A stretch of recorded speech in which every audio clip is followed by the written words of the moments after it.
Totally impromptu. Okay, hello again. We've got another writer's chat today. And so today I'm chatting with Caitlin, or you might know her as KL Dimago. Now, it's going to be another organic writer's chat. This is one of our first proper chats, even though we're in a Facebook group together. We're just going to be talking about writing and publishing books and the whole thing, really. So, Okay. Okay. All right, so Kate, you've just released your second book in the Amethyst series. So do you want to tell us about your books, just so that we know we've got some context for the chat. Okay, so the book series that I have, like she said, I just have my second book. So technically it's the first in the series, but it came a little later. The storyline follows Amethyst. She is a Fae woman. And a little backstory for specifically the Fae in my books. They're one of the most powerful races in the world. So they have essentially an empire. And she is of royal bloodline. So she has a lot of responsibility, etc. But she, out of life circumstances, ended up in a really abusive marriage. So she wants nothing to do with her race, with her family, with any of that. She just wants to be her own person. So she runs away and becomes a pirate and terrorizes people, essentially. And she starts to have conflicts with her identity. She's trying to decide if she is, like, who she is and what she wants to do with her life.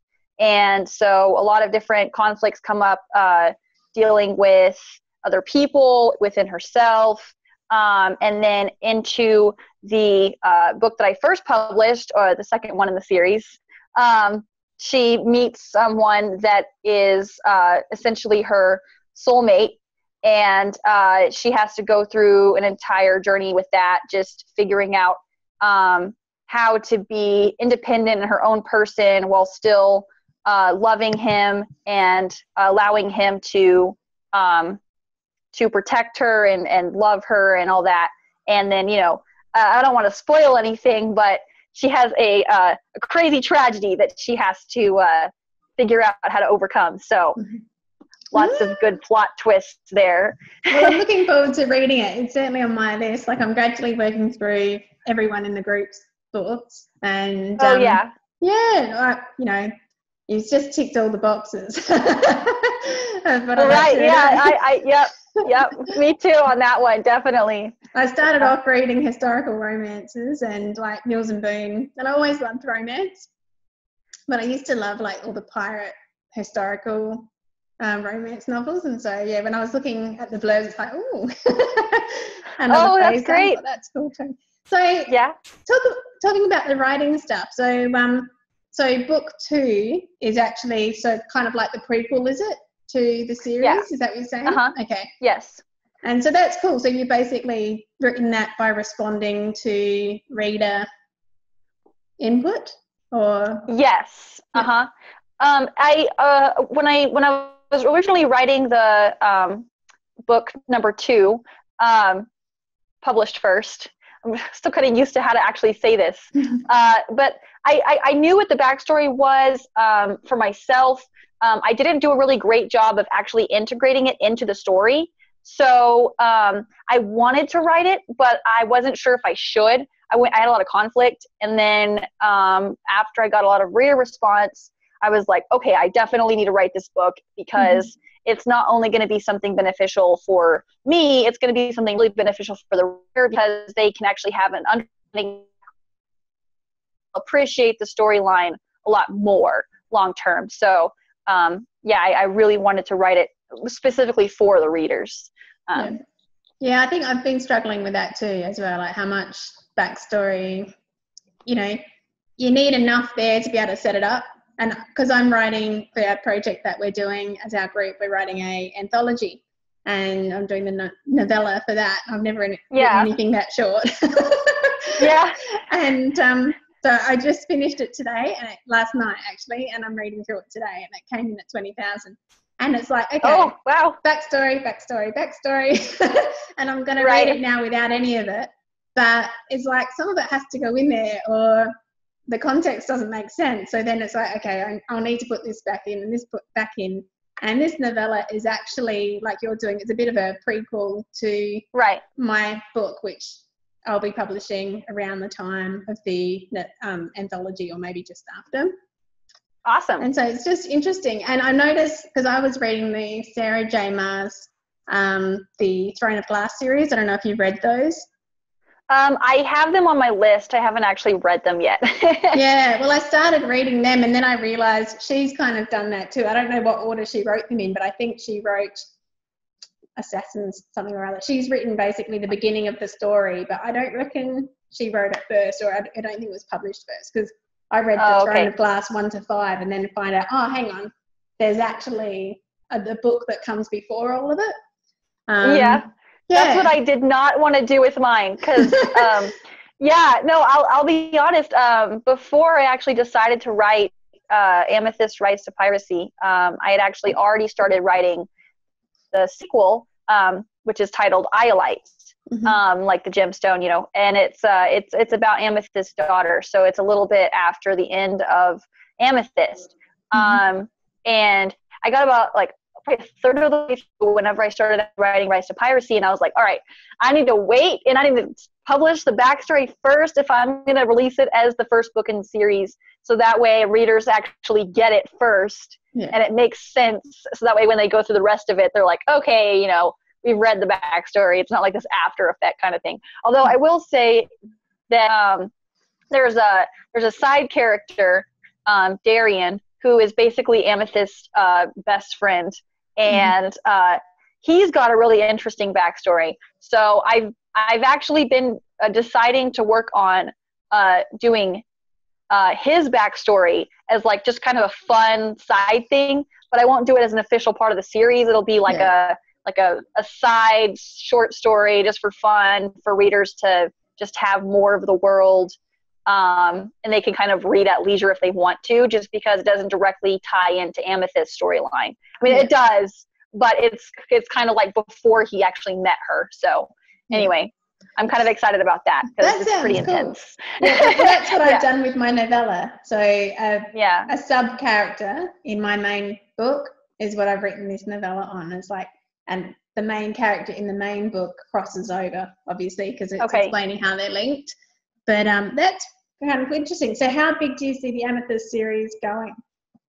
Well, officially, I have 2 more books coming. So I mentioned Iolite, and so the storyline of that one is just,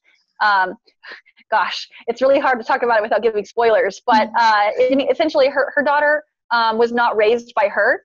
She was raised by one of her bitter enemies.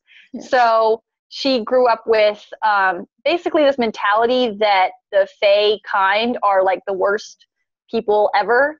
And she's of the Fae as well, and so she's having this huge crisis of hating herself and wanting to meet her birth mother and find out the truth of what really happened, because her whole life she was fed lies about how she was even born and all that stuff.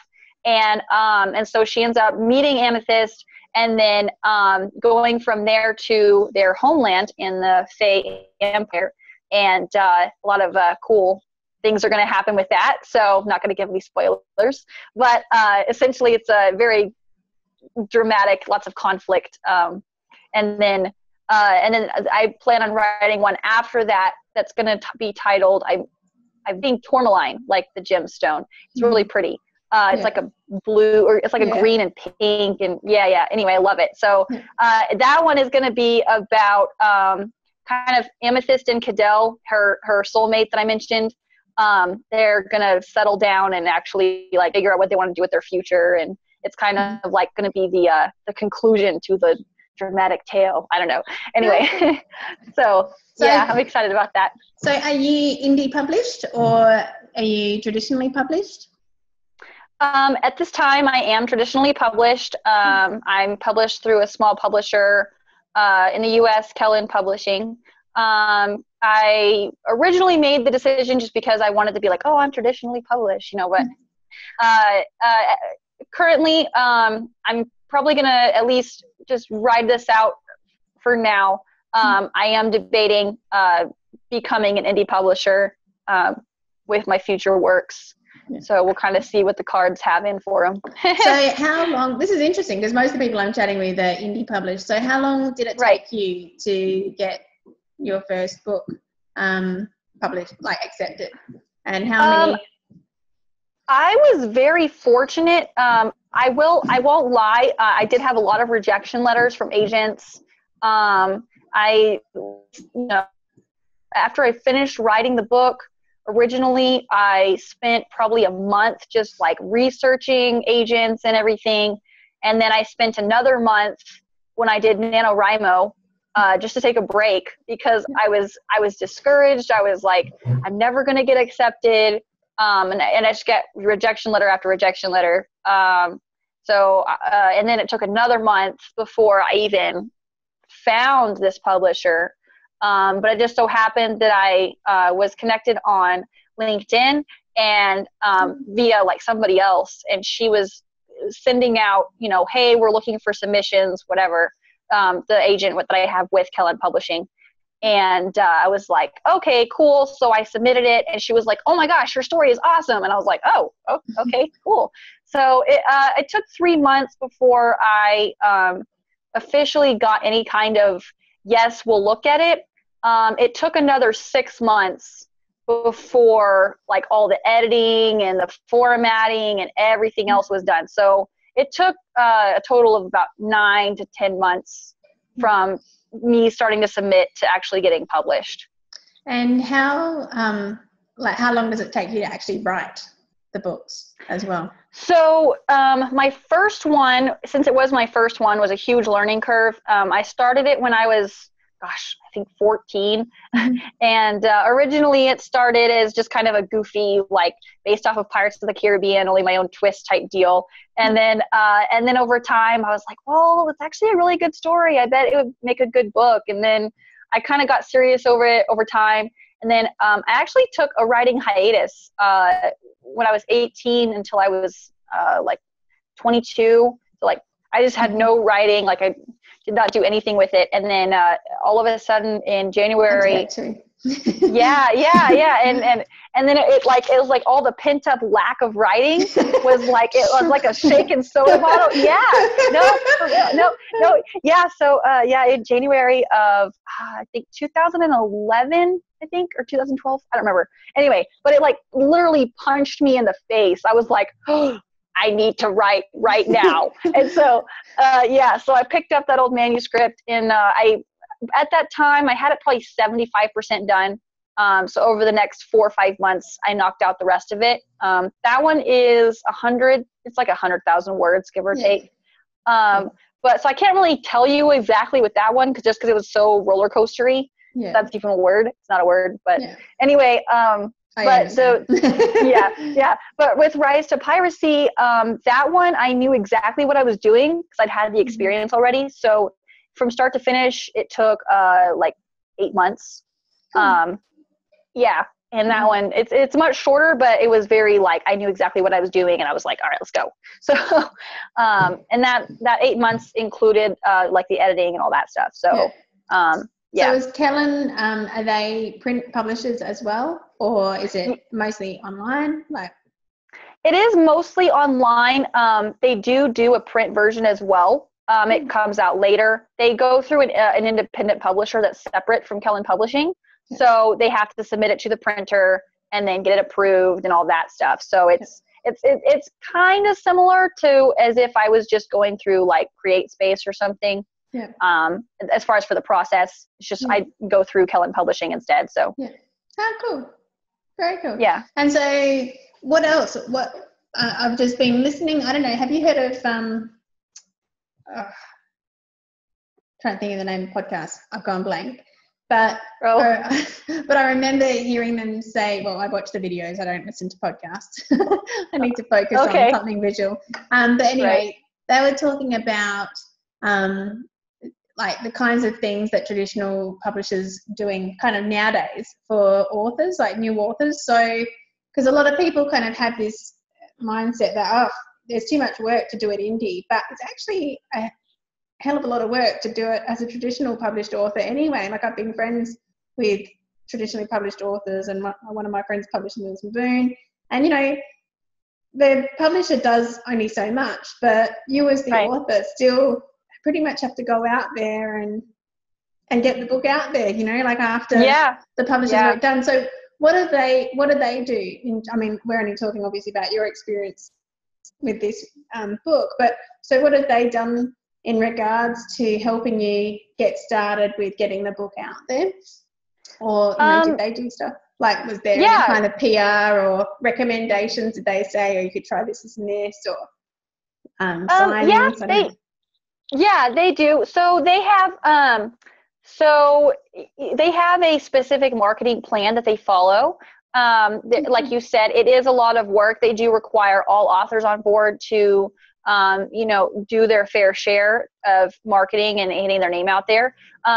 They don't go out of their way to give you like press spots. Like, you have to get those for yourself. But they do give you like templates and like guidance on like, okay, this is what you write. This is how you go about it. This is what you submit to. They offer like different websites that you can use to submit, like, you know, articles or whatever. But they have, the main thing that they do is they hold like weekly events. So they have like Free Friday, and they give one. So every Friday they'll have an author that they give their book away on like a raffle. Or they have like, I think like Trailer Tuesday. Like every day they have like a hashtag. And so they'll do, so it's something cool that you can get people involved. So like they'll have like trailer challenge where you can vote on which trailer you like better. And then the winning trailer is the one that gets offered in the raffle. They also have like featured book picks or author of the month. So they'll like every single month they'll have an author that's featured for the whole month. They'll feature their book. They'll talk about it. They used to do this thing where they would have like weekly, they would do like interviews with the author and like all this stuff. They've been doing a lot of remodeling of like stuff, so they haven't done it recently, but I think they're trying to get back to doing it. So yeah, they just do a lot change of but they do try to do a lot of things to give individual authors as well as group authors exposure. And they do have a lot of like social media presence. So they have, I don't remember exactly the size, but they do have like a book club associated with them as well. And so they'll reach out to them via like social media or blog posts or whatever, and they'll share different, you know, authors like blog posts and stuff like that. So cool. And what about you personally? What about you personally? So what are you doing now or are you just like focusing on the writing and, you know, that'll come when you have time, because you've got kids too, like so far I'm chatting to has kids. And you work, do you work full time in your day job?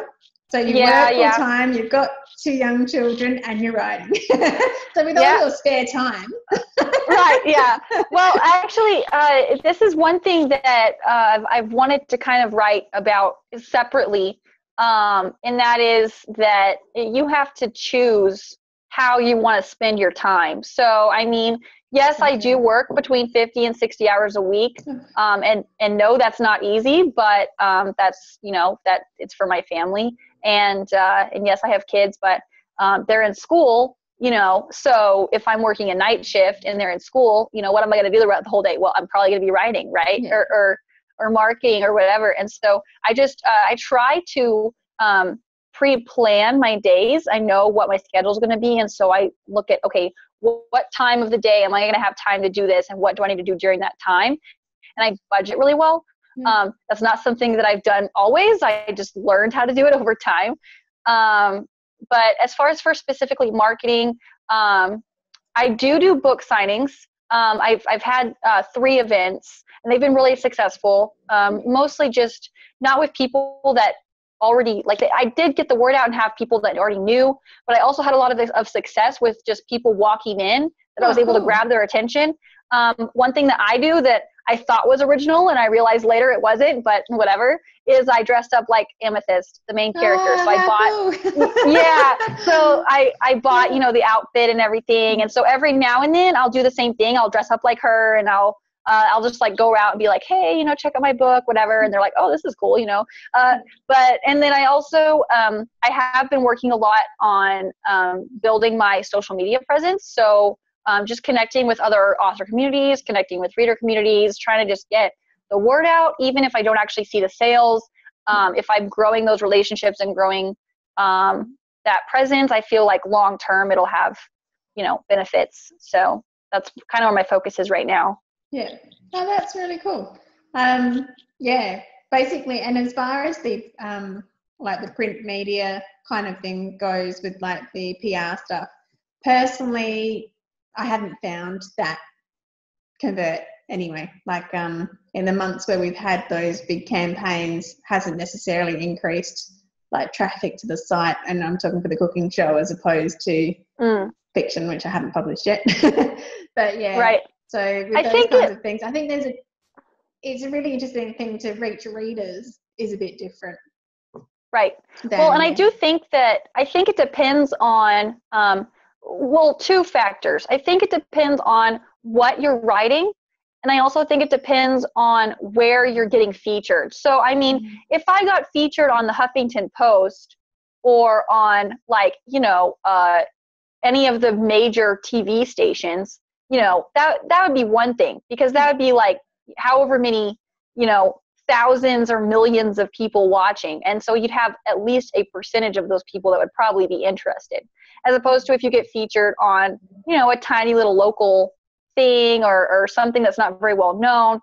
You have to consider the audience, how big is that audience? Because the conversion rate's going to be really small, but depending on the size of the audience, it could mean monumental differences on what you see as a personal author, so. But it's interesting, with the cooking show, we ended up getting a decent feature in an international magazine, specifically targeting food sensitivities. So it was a UK-based magazine for people with food sensitivities. It was basically the cooking show in a magazine. It was perfect. Wow. And we got some sales, but we got like 6 sales from that.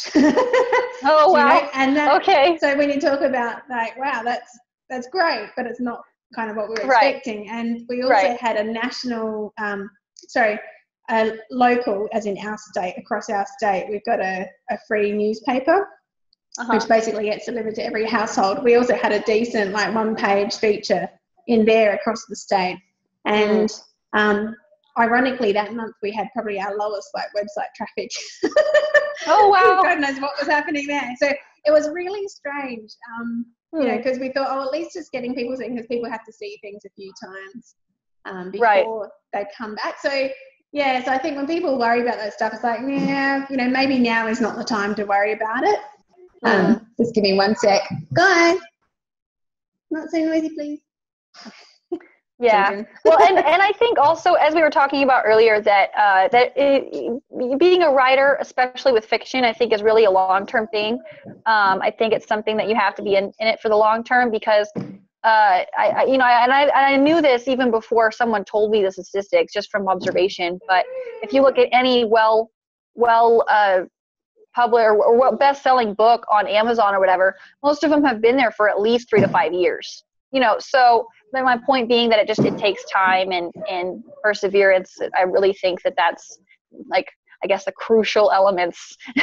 So it's a marathon, not a sprint. Sorry, that was my son just having a tantrum. Oh my! It's parenting. He's hungry. He's eaten heaps since he's come home, but he's starving. Oh my! And so he's stomping and he's grumbling. So I don't know how much is going to show up. Oh my! That's okay. This is all about the reality of being a writer. Well, right. Yes. Life is real. Yeah. So, what else is there like with regard to writing? So, are you part of in-person writers groups? How do you keep motivated on the I'm personally reasonably self-motivated, and I think I've learned that along the way. So I'm not a part of an in-person writers group at the moment, just the online couple of groups that I'm in. But what about you? Do you have a physical writing community that you're part of, or because your time, like with your working and the kids and writing, I mean, it wouldn't be a lot of spare time, I'm guessing. Right. Well, there's kind of 2 different answers I have for that question. On On one token, no, because where I live currently, I'm kind of isolated from the people that I would hang out with. And I am connected to the NaNoWriMo community that's nearby, but I haven't really done anything with them in a couple years. So my answer really would be, I'm kind of the same as you. I'm very self-motivated. Writing is not, it's not something that I'm like, oh, I have to write. It's like literally not to say drug, because I don't do that, but it's something that's a stress relief. It's something that I enjoy. It's something that I look forward to. It's something that I actively seek out time to do. So it's not something that I struggle like, oh, I don't know how I'm going to write today. So I write pretty well on my own. But I am involved in like Facebook communities that are writers. So I do have a couple of accountability partners that I communicate with on a regular basis. Like, okay, this is what I'm working on. This is how far I've gotten.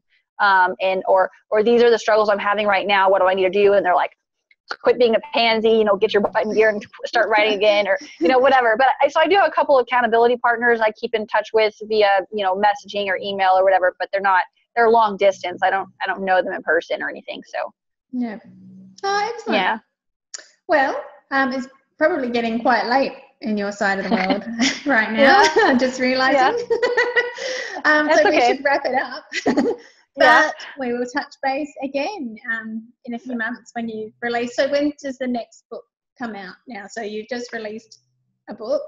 So what's your next project? What else have we got coming this year for you? So so I will throw out there that as an author, I am working on both fiction and nonfiction. So I recently finished my first nonfiction book that I'm going to publish under my actual name as opposed to my author name, and that one is kind of my main focus right now. I'm hoping to release it in the next month or so, 2 months probably. But I have refocused on back to writing. So as far as with iLight, I hope to finish it by either the summer or the fall. So my goal is to release it early next year. So I'm trying to release one novel every year to kind of just keep like a trend going. So my goal for iLight would be after Christmas sometime for release. Cool. So yeah. And the anthology. Yes. We'll be doing. So and have you the written anthology. That? Yes. Have you done your story? I have not. I will be honest. I've actually been really struggling with my idea. I have a very vague, loose one, and I've heavily been debating putting that short story about Darian's history in the anthology, because that's the one that I really have a lot of excitement for right now. Doing something completely unrelated is a little, I don't know, it feels odd. But because I have a contract with my publisher, I'm not really sure if I can or not. So fair enough. I'm trying to think of something, and I'm like, well, once I actually have an idea, I can write it really fast. I just don't have really a concrete thing right now. So that's really my focus too, is like, all right, gotta come up with an idea. That's an interesting concept. So